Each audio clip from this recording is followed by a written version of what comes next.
하나님은 왜 인간의 언어와 말에 엄중한 책임을 묻는가? 안녕하세요, 소중한 청취자 여러분.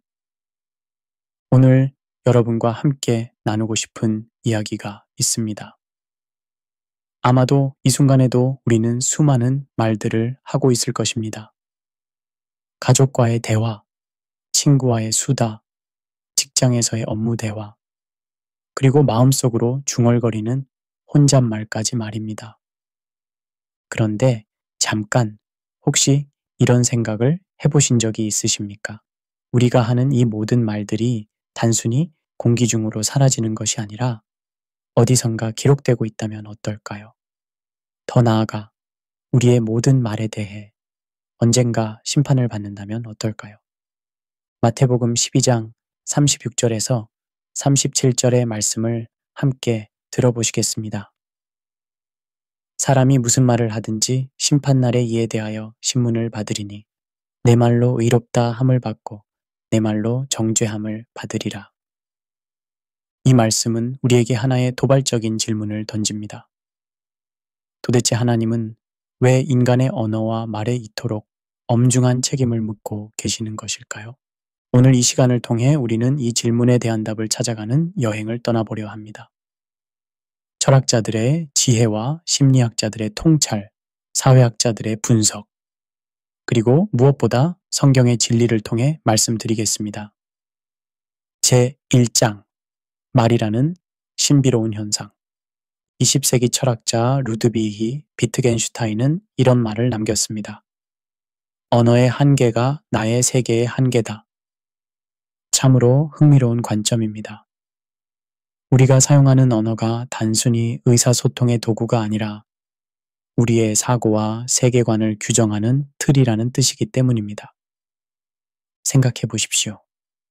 우리는 언어로 생각하고 언어로 감정을 표현하며 언어로 꿈을 키웁니다. 아이가 처음 엄마라고 말하는 순간 그 아이의 세계는 완전히 바뀝니다. 단순한 소리가 아니라 관계와 사랑을 표현하는 도구가 생긴 것입니다. 독일의 철학자 마르틴 하이데거는 언어는 존재의 집이라고 표현했습니다. 우리는 언어라는 집 안에서 살아가며 그 집의 구조가 우리의 사고와 행동을 좌우한다는 것입니다. 이것이 바로 하나님께서 인간의 말에 특별한 관심을 가지시는 첫 번째 이유일 것입니다. 심리학자 알버트 반두라는 사회학습 이론을 통해 우리에게 중요한 통찰을 제공합니다. 그는 인간이 직접 경험하지 않고도 관찰과 모방을 통해 학습한다고 주장했습니다. 그런데 여기서 주목할 점은 언어가 이러한 관찰 학습에서 핵심적인 역할을 한다는 것입니다. 부모가 아이에게 너는 참 착한 아이야 라고 말하는 것과 너는 왜 이렇게 말을 안 듣니? 라고 말하는 것 사이에는 엄청난 차이가 있습니다. 첫 번째 말은 아이의 자아 개념을 긍정적으로 형성하지만 두 번째 말은 아이로 하여금 자신을 문제아로 인식하게 만들 수 있습니다. 인지심리학자 에런 백은 우울증 연구를 통해 자동적 사고라는 개념을 제시했습니다. 우리가 무의식적으로 하는 말들, 특히 자신에게 하는 말들이 감정과 행동에 직접적인 영향을 미친다는 것입니다. 나는 아무것도 할 수 없어라는 말을 반복하는 사람은 실제로 무력감에 빠지게 되고 나는 할 수 있어라고 말하는 사람은 더 적극적으로 행동하게 됩니다. 제가 아는 한 가정의 이야기를 들려드리겠습니다. 그 집에는 두 아들이 있었는데 형은 항상 똑똑한 아이라는 말을 들으며 자랐고 동생은 운동을 잘하는 아이라는 말을 들으며 자랐습니다. 시간이 흘러 두 아이가 성인이 되었을 때 형은 학문의 길을 걸었고 동생은 체육 분야에서 성공했습니다. 우연의 일치일까요?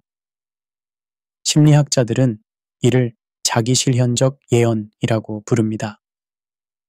우리가 누군가에 대해 하는 말이 그 사람의 정체성을 형성하고 결국 그 말이 현실이 되는 현상입니다.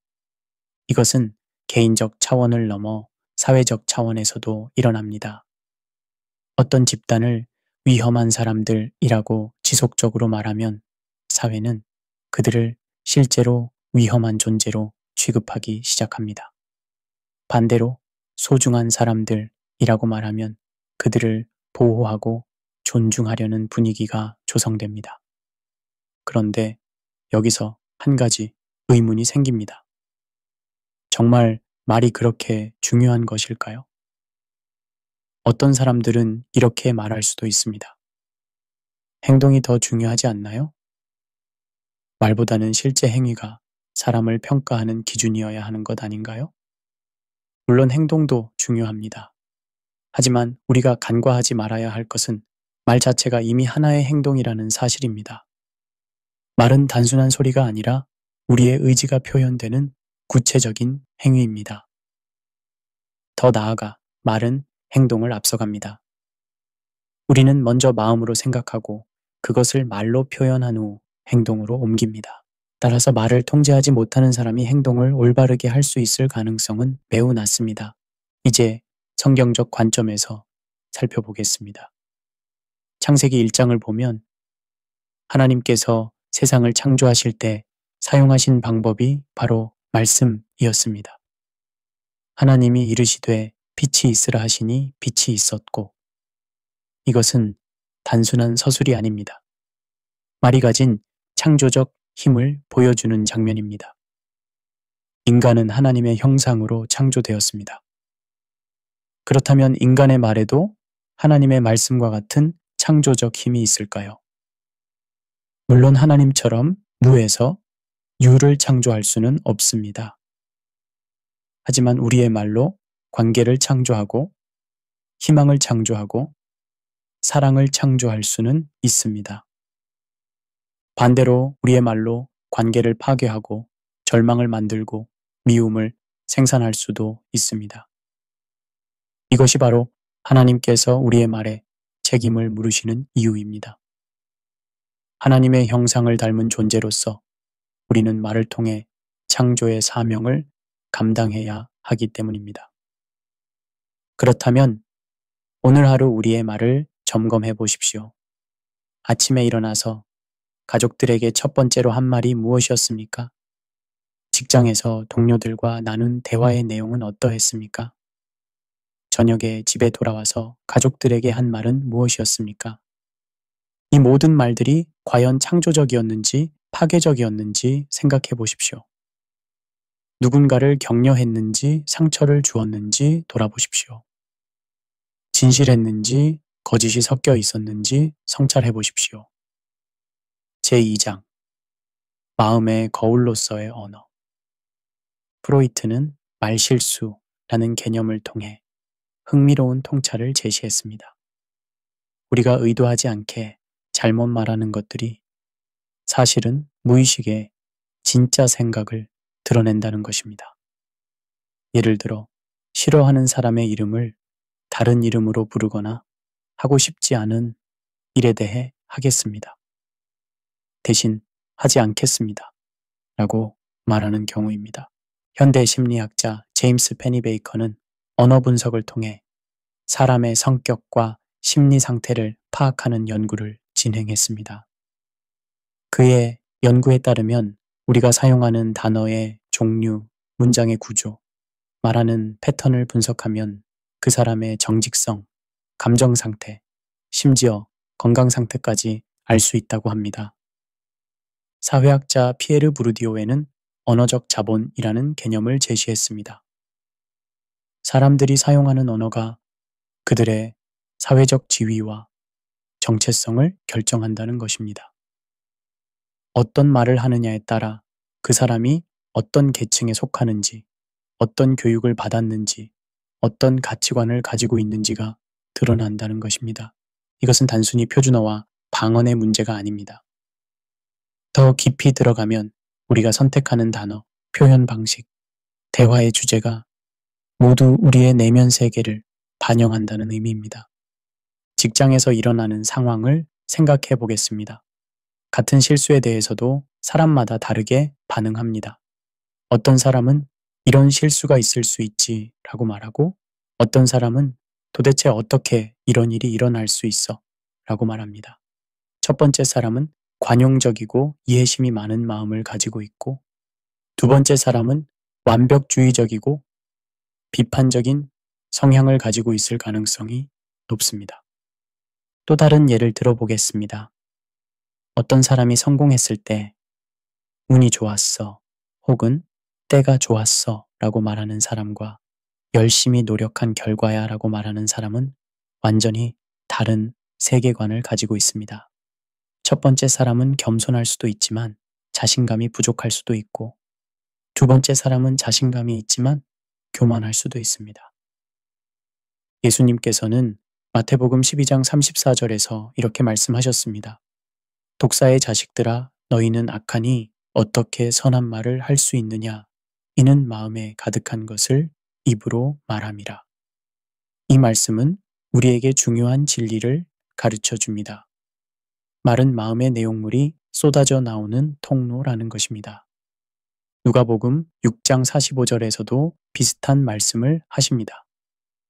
선한 사람은 마음에 쌓은 선에서 선을 내고, 악한 자는 그 쌓은 악에서 악을 내나니 이는 마음에 가득한 것을 입으로 말함이니라. 마음이 선으로 가득하면 선한 말이 나오고, 마음이 악으로 가득하면 악한 말이 나온다는 것입니다. 이것은 단순한 도덕적 교훈이 아닙니다. 심리학적으로도 증명된 사실입니다. 우리는 자신이 생각하는 것보다 훨씬 정직하게 말합니다. 겉으로는 감추려고 해도 말과 표정, 몸짓을 통해 진짜 마음이 드러나게 됩니다. 그런데 여기서 한 가지 도발적인 질문을 던져보겠습니다. 우리는 정말 우리 자신의 마음을 제대로 알고 있을까요? 심리학자들은 사람들이 자신에 대해 착각하는 경우가 매우 많다고 말합니다. 자신은 관대하다고 생각하는데 실제로는 비판적이거나, 자신은 겸손하다고 생각하는데 실제로는 교만한 경우가 있다는 것입니다. 그렇다면 우리 자신의 진짜 마음을 알 수 있는 방법은 무엇일까요? 바로 우리의 말을 관찰하는 것입니다. 우리가 평소에 하는 말, 특히 감정이 격해졌을 때 무의식적으로 나오는 말들을 들어보면 우리의 진짜 마음을 알 수 있습니다. 역사를 살펴보면 위대한 지도자들은 모두 언어의 힘을 잘 알고 있었습니다.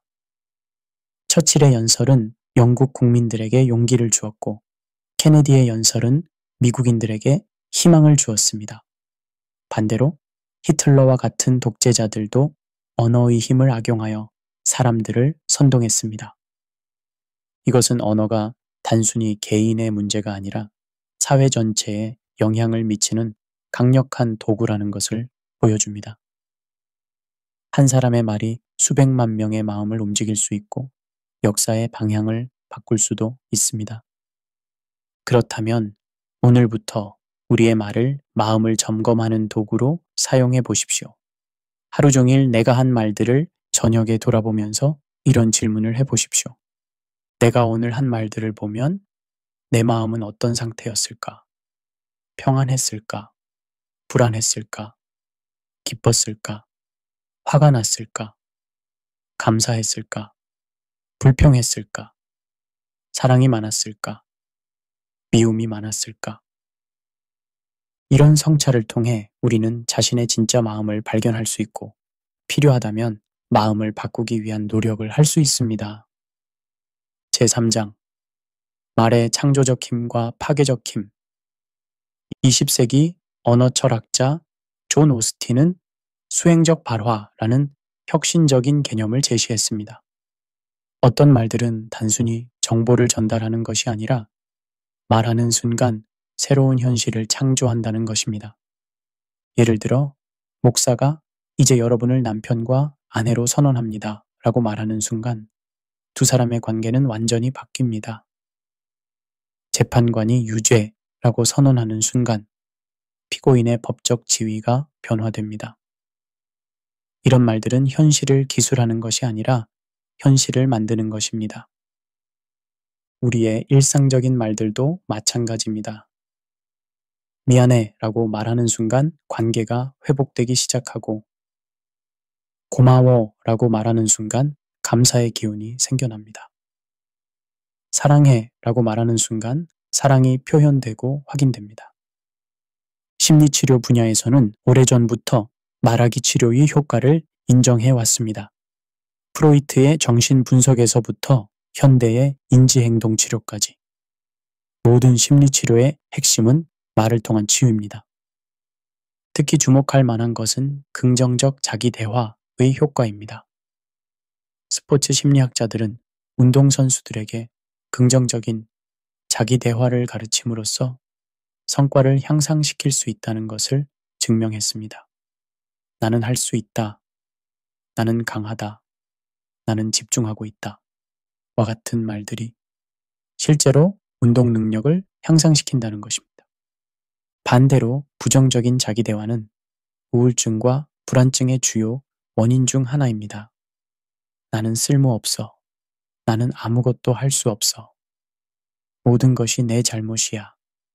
와 같은 말들을 반복하는 사람들은 실제로 그런 상태에 빠지게 됩니다. 사회학자 베네딕트 앤더슨은 상상의 공동체라는 개념을 통해 언어의 사회적 힘을 설명했습니다. 같은 언어를 사용하는 사람들은 서로 만난 적이 없어도 동질감을 느끼고 하나의 공동체로 인식한다는 것입니다. 더 구체적으로 어떤 집단이 사용하는 특별한 표현들은 그 집단의 정체성을 강화합니다. 가족들만의 은어, 친구들만의 유행어, 직장에서만 쓰는 전문 용어들이 모두 그 집단의 결속력을 높이는 역할을 합니다. 반대로 배제와 차별의 언어들은 집단을 분열시킵니다. 특정 집단을 비하하는 표현들, 편견을 담은 말들은 사회의 갈등을 증폭시키고 분열을 가져옵니다. 제가 목격한 실제 사례를 들려드리겠습니다. 한 아이가 학습 장애로 인해 학교에서 어려움을 겪고 있었습니다. 대부분의 교사들이 이 아이는 공부를 못해 라고 말했지만 한 교사가 이 아이는 특별한 방법으로 배우는 아이야 라고 말했습니다. 그 말 한마디가 아이의 인생을 바꾸었습니다. 아이는 자신감을 회복했고 결국 자신만의 방법으로 성공할 수 있었습니다. 반대의 사례도 있습니다. 부모가 아이에게 너는 왜 이렇게 못생겼니? 라고 무심코 한 말이 그 아이의 자존감을 평생 짓밟아 버린 경우를 봤습니다. 성인이 된 후에도 그 사람은 자신의 외모에 대한 극심한 콤플렉스에 시달렸습니다. 성경은 말의 창조적 힘에 대해 명확히 말씀하고 있습니다. 잠언 18장 21절에서 죽고 사는 것이 혀의 힘에 달렸나니 혀를 사랑하는 자는 혀의 열매를 먹으리라고 하셨습니다. 이것은 과장된 표현이 아닙니다. 말 그대로 우리의 말이 생명을 살리기도 하고 죽이기도 한다는 뜻입니다. 야고보서 3장에서는 혀를 배의 키, 작은 불, 독한 짐승에 비유하면서 그 파괴력을 경고합니다. 작은 키가 큰 배의 방향을 결정하듯이 작은 혀가 온 인생의 방향을 결정한다는 것입니다. 하지만 동시에 성경은 말의 긍정적인 힘도 강조합니다. 잠언 16장 24절에서 선한 말은 꿀송이 같아서 마음에 달고 뼈에 양약이 되느니라고 하셨습니다. 좋은 말은 듣는 사람의 마음을 달게 하고 몸까지 건강하게 만든다는 것입니다. 최근 뇌과학 연구들은 성경의 이런 말씀들이 과학적으로도 정확하다는 것을 증명하고 있습니다. 긍정적인 말을 들으면 뇌에서 세로토닌과 도파민 같은 행복 호르몬이 분비되고 부정적인 말을 들으면 스트레스 호르몬인 코르티솔이 분비됩니다. 더 놀라운 것은 자신이 하는 말도 자신의 뇌에 똑같은 영향을 미친다는 사실입니다. 긍정적인 말을 하는 사람은 실제로 더 행복해지고 부정적인 말을 하는 사람은 실제로 더 우울해집니다. 그런데 현대사회에는 말의 힘을 잘못 이해하거나 오남용하는 경우가 많습니다. 일부 종교나 자기개발 분야에서는 말의 능력을 과도하게 신격화하여 마치 말만 하면 모든 것이 이루어질 것처럼 가르치기도 합니다. 이런 접근은 성경적이지 않습니다.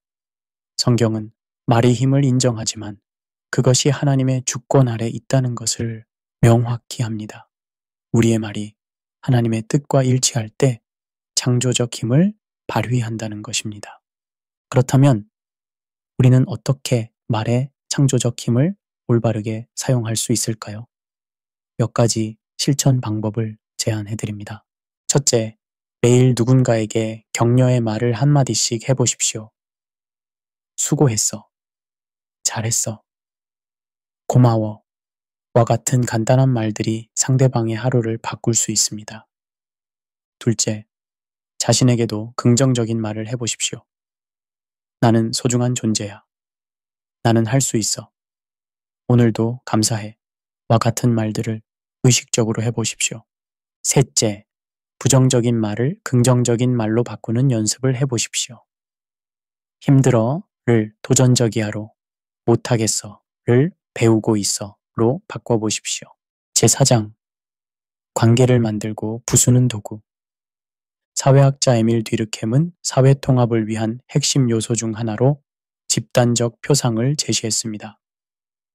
같은 언어, 같은 표현, 같은 이야기를 공유하는 집단은 더 강한 결속력을 가진다는 것입니다. 생각해 보십시오. 가족들이 모여 앉아 옛 추억을 이야기할 때 그들만 아는 특별한 표현들과 에피소드들이 나옵니다. 그때 할아버지가 그런 말씀을 하셨지. 우리 어머니가 항상 하시던 말이 있잖아. 와 같은 대화들이 가족의 정체성을 강화합니다. 반대로 언어적 소외는 관계의 단절을 가져옵니다. 같은 공간에 있어도 서로 다른 언어를 쓰거나 같은 언어를 써도 완전히 다른 의미로 받아들이면 관계는 멀어집니다. 심리학자 존 가트만은 부부관계 연구를 통해 흥미로운 사실을 발견했습니다.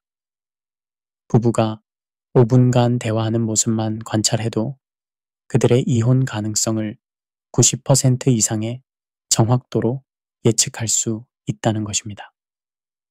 그가 발견한 관계 파괴의 내기사는 모두 언어와 관련된 것들입니다.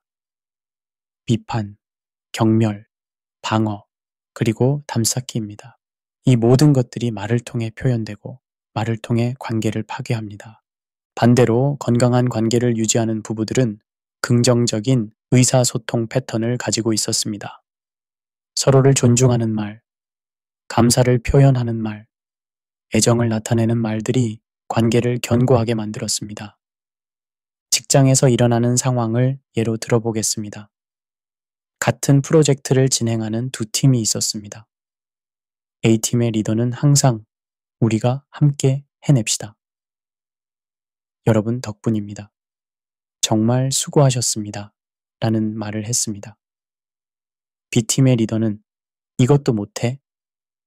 왜 이렇게 늦어? 내가 다 해야겠네 라는 말을 자주 했습니다.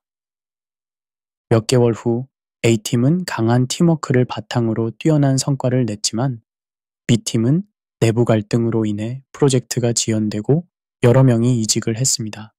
같은 업무, 비슷한 능력을 가진 사람들이었지만 리더의 말 한마디가 완전히 다른 결과를 만들어낸 것입니다. 문화인류학자들은 언어가 단순히 의사소통의 도구가 아니라 권력관계를 형성하고 유지하는 수단이라고 말합니다. 누가 먼저 말하는지, 누가 더 많이 말하는지, 누가 어떤 어조로 말하는지에 따라 그 집단의 위계 질서가 결정됩니다. 예를 들어 전통적인 가부장적 가정에서는 아버지의 말이 절대적 권위를 가졌습니다. 아버지가 그렇게 말씀하셨으니까 라는 표현 하나로 모든 논의가 끝났습니다. 하지만 현대의 민주적 가정에서는 모든 구성원의 목소리가 존중받습니다. 이것은 교회나 조직에서도 마찬가지입니다. 수직적 문화에서는 위에서 아래로 내려오는 말만 의미가 있지만 수평적 문화에서는 서로의 말을 존중하고 경청합니다. 에베소서 4장 29절에서 바울은 이렇게 말합니다. 무릇 더러운 말은 너희 입 밖에도 내지 말고 오직 덕을 세우는데 소용되는 대로 선한 말을 하여 듣는 자들에게 은혜를 끼치게 하라. 여기서 덕을 세운다는 표현은 헬라어로 오이코도메인데 이는 집을 짓는다는 의미입니다. 즉, 우리의 말이 상대방의 인격이라는 집을 짓는 재료가 되어야 한다는 것입니다. 골로새서 4장 6절에서는 너희 말을 항상 은혜 가운데서 소금으로 맛을 낸 것 같이 하라고 하셨습니다. 소금은 음식의 맛을 내고 부패를 방지하는 역할을 합니다. 우리의 말도 관계의 맛을 내고 관계의 부패를 막는 역할을 해야 한다는 것입니다. 현대는 디지털 시대입니다. 우리의 많은 대화가 문자 메시지, 이메일, SNS를 통해 이루어집니다. 이런 상황에서 언어의 관계적 기능은 더욱 중요해졌습니다. 대면 대화에서는 표정, 몸짓, 목소리 톤이 의미를 전달하지만 디지털 커뮤니케이션에서는 오직 문자만으로 의미를 전달해야 합니다. 따라서 더욱 세심하게 말을 선택해야 합니다. 또한 SNS의 특성상 우리의 말이 더 많은 사람들에게 노출됩니다. 한 번의 잘못된 게시물이나 댓글이 수많은 관계를 한 번에 파괴할 수도 있습니다. 신경과학자들은 우리가 누군가와 대화할 때 뇌에서 일어나는 현상을 신경적 결합이라고 부릅니다. 서로의 뇌파가 동조되면서 실제로 하나가 되는 경험을 한다는 것입니다. 이것은 단순한 비유가 아닙니다. 실제로 fMRI 촬영을 통해 관찰할 수 있는 현상입니다. 깊은 대화를 나누는 두 사람의 뇌는 비슷한 패턴으로 활동하기 시작합니다. 이것이 바로 마음이 통한다는 경험의 과학적 기초입니다. 그렇다면 어떻게 말을 통해 건강한 관계를 만들어갈 수 있을까요? 첫째, 경청하는 법을 배우십시오. 말하기 전에 먼저 들으십시오. 상대방의 말을 끝까지 들어주는 것만으로도 관계는 개선됩니다. 둘째, 감사 표현을 자주 하십시오. 고마워, 도움이 됐어, 덕분이야와 같은 말들을 의식적으로 많이 해보십시오. 셋째, 비난보다는 표현을 우선하십시오. 너는 항상 그래 라고 말하기보다는 나는 이럴 때 힘들어 라고 자신의 감정을 표현하십시오. 넷째, 상대방의 좋은 점을 구체적으로 말해 주십시오. 너는 참 좋은 사람이야 보다는 네가 어려운 사람을 도와주는 모습이 정말 아름다워 라고 구체적으로 표현하십시오. 제5장, 현대의 언어 왜곡과 이단의 속임수. 20세기 철학자 조지 오웰은 소설 1984에서 신화법이라는 개념을 제시했습니다. 권력자들이 언어를 조작하여 사람들의 사고를 통제한다는 아이디어였습니다. 이것은 단순한 소설 속 설정이 아니라 실제로 우리 주변에서 일어나고 있는 현상입니다. 예를 들어 같은 행위를 테러라고 부르느냐, 저항이라고 부르느냐에 따라 사람들의 인식이 완전히 달라집니다. 감시를 보안이라고 바꿔 부르고 침입을 개입이라고 바꿔 부르는 것도 마찬가지입니다. 포스트 모던 철학자들은 이를 더욱 체계화했습니다. 자크 데리다의 해체주의는 모든 텍스트의 의미가 고정되어 있지 않다라고 주장했습니다. 이런 사상은 성경 해석에도 영향을 미쳐 성경의 명확한 의미까지 상대적인 것으로 만들어버렸습니다. 인지심리학자들은 사람들이 확증 편향을 가지고 있다는 것을 발견했습니다. 자신이 믿고 싶은 것을 뒷받침하는 정보만 받아들이고 반대되는 정보는 무시하거나 왜곡한다는 것입니다. 이런 심리적 특성을 악용하는 사람들이 있습니다. 사람들이 듣고 싶어 하는 말, 믿고 싶어 하는 말을 교묘하게 섞어서 거짓된 메시지를 전달합니다. 하나님은 당신을 부자로 만들고 싶어 하십니다. 믿기만 하면 모든 병이 낫습니다. 긍정적으로 말하면 모든 것이 이루어집니다. 와 같은 메시지들이 그 예입니다. 사회학자 막스 베버는 권위의 세 가지 유형을 제시했습니다. 전통적 권위, 카리스마적 권위, 그리고 합리적 합법적 권위입니다. 종교 지도자들은 주로 카리스마적 권위에 의존하는데 이때 언어가 핵심적인 역할을 합니다. 문제는 일부 종교 지도자들이 이런 언어적 권위를 남용한다는 것입니다. 하나님이 나에게 말씀하셨다. 성령님이 보여주셨다. 하나님의 뜻이다. 와 같은 표현을 함부로 사용하여 자신의 개인적 의견이나 욕망을 하나님의 뜻으로 포장합니다. 현대의 많은 이단들은 매우 교묘한 언어 전략을 사용합니다. 겉으로는 성경적인 용어들을 사용하지만 그 의미를 완전히 바꿔버립니다. 예를 들어 어떤 이단에서는 구원이라는 단어를 사용하지만 그 의미를 교주에 대한 절대 순종으로 바꿉니다.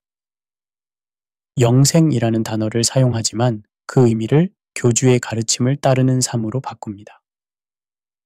사랑이라는 단어를 사용하지만 그 의미를 교단에 대한 헌신으로 바꿉니다. 이들은 또한 감정에 호소하는 언어를 자주 사용합니다. 당신은 특별한 사람입니다. 하나님이 당신을 선택하셨습니다.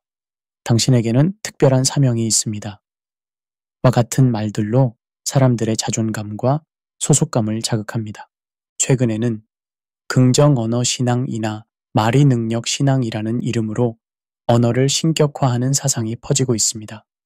이런 사상은 겉으로는 성경적인 것처럼 보이지만 실제로는 하나님보다 인간의 말을 더 중요하게 여기는 잘못된 사상입니다.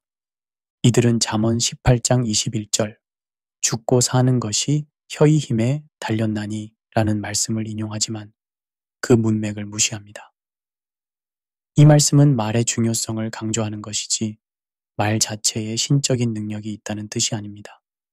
성경은 분명히 말씀합니다. 사람이 마음으로는 자기의 길을 계획할지라도 그의 걸음을 인도하시는 이는 여호와시니라. 잠언 16장 9절. 우리의 말이나 계획보다 하나님의 주권이 우선한다는 것입니다. 요한일서 4장 1절에서 요한은 이렇게 경고합니다. 사랑하는 자들아 영을 다 믿지 말고 오직 영들이 하나님께 속하였나 분별하라. 많은 거짓 선지자가 세상에 나왔습니다. 거짓 가르침을 분별하는 기준은 무엇일까요? 첫째, 성경과 일치하는가입니다. 아무리 그럴듯해 보여도 성경과 다른 가르침은 거짓입니다. 둘째, 예수 그리스도를 높이는가입니다. 사람이나 조직을 높이는 가르침은 의심해야 합니다. 셋째, 사랑과 겸손을 가르치는가입니다. 교만과 탐욕을 조장하는 가르침은 거짓입니다. 현대는 미디어 시대입니다. 텔레비전, 인터넷, SNS를 통해 수많은 정보와 메시지가 쏟아집니다. 이 중에는 의도적으로 왜곡된 정보들도 많습니다. 특히 가짜뉴스라는 현상은 언어 왜곡의 전형적인 예입니다.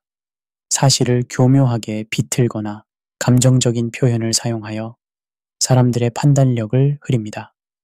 충격적인, 놀라운, 믿을 수 없는 과 같은 자극적인 표현들이 남용됩니다. 종교 분야에서도 마찬가지입니다. 일부 종교 방송이나 유튜브 채널에서는 자극적인 제목과 과장된 표현으로 시청자들을 끌어모읍니다. 기적이 일어납니다. 100% 응답받는 기도, 즉석에서 치유되는 비법과 같은 표현들이 그 예입니다. 그렇다면 우리는 어떻게 이런 언어의 함정을 피할 수 있을까요? 몇 가지 원칙을 제시해 드립니다. 첫째, 항상 성경으로 돌아가십시오. 어떤 메시지를 들었을 때 그것이 성경의 전체적인 메시지와 일치하는지 확인하십시오. 둘째, 감정보다는 이성을 우선하십시오. 아무리 감동적이고 매력적인 말이라도 논리적으로 검토해 보십시오. 셋째, 다양한 출처를 참고하십시오. 한 사람의 말만 듣지 말고 여러 신뢰할 만한 소스를 확인해 보십시오. 넷째, 기도하십시오. 성령님께서 분별력을 주시도록 간구하십시오. 우리 자신도 언어 왜곡의 가해자가 되지 않도록 주의해야 합니다. 다음과 같은 원칙들을 지켜보십시오. 첫째, 정확한 사실만 말하십시오. 확실하지 않은 것은 확실하지 않지만 들은 바로는 과 같은 표현을 사용하십시오. 둘째, 과장하지 마십시오. 항상, 절대, 모든과 같은 절대적 표현을 남용하지 마십시오. 셋째, 다른 사람의 말을 전할 때는 원래의 의미를 왜곡하지 마십시오. 자신의 해석을 덧붙이고 싶다면 명확히 구분해서 말하십시오. 넷째, 하나님의 이름을 함부로 사용하지 마십시오. 하나님이 말씀하셨다는 표현은 정말 확실할 때만 사용하십시오. 에필로그. 우리의 말에 대한 성찰. 이제 우리의 여행이 끝에 다다랐습니다. 지금까지 우리는 하나님께서 왜 인간의 언어와 말에 엄중한 책임을 묻고 계시는지에 대해 함께 생각해 보았습니다. 철학자들의 지혜를 통해 언어가 우리의 세계관을 형성한다는 것을 배웠습니다. 심리학자들의 연구를 통해 말이 마음의 거울이며 동시에 마음을 변화시키는 도구라는 것을 확인했습니다. 사회학자들의 분석을 통해 언어가 관계와 공동체를 만들고 부수는 강력한 힘이라는 것을 깨달았습니다. 무엇보다 성경을 통해 하나님께서 언어를 창조의 도구로 사용하셨고 우리도 하나님의 형상을 닮은 존재로서 언어를 통해 창조적 역할을 감당해야 한다는 것을 배웠습니다. 저 자신도 이 여행을 통해 많은 것을 깨달았습니다. 때로는 무심코 내뱉은 말 한마디가 누군가에게 상처를 주었을 것입니다. 때로는 침묵해야 할 때 말을 했고 말해야 할 때 침묵했을 것입니다. 하지만 절망하지는 않습니다. 하나님께서 우리의 말에 책임을 묻고 계시는 것은 심판하기 위함이 아니라 성장시키기 위함이라고 믿기 때문입니다. 마치 부모가 아이의 말을 교정해 주는 것처럼 하나님도 우리의 언어를 통해 우리를 성숙한 존재로 만들어 가고 계십니다.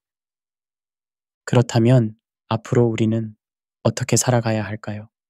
몇 가지 실천적 제안을 드리며 이 여행을 마무리하고자 합니다. 첫째, 매일 저녁 자신이 한 말들을 돌아보는 시간을 가져보십시오. 오늘 내가 한 말 중에서 하나님께서 기뻐하실 만한 말은 무엇이었을까? 후회되는 말은 무엇이었을까? 라고 자문해 보십시오. 둘째, 말하기 전에 잠깐 멈추는 습관을 기르십시오. 이 말이 상대방에게 도움이 될까? 하나님께 영광이 될까? 라고 생각해 보십시오. 야고보서 1장 19절의 말씀처럼 듣기는 속히 하고 말하기는 더디하십시오. 셋째, 매주 한 사람씩 정해서 격려의 편지나 메시지를 보내보십시오.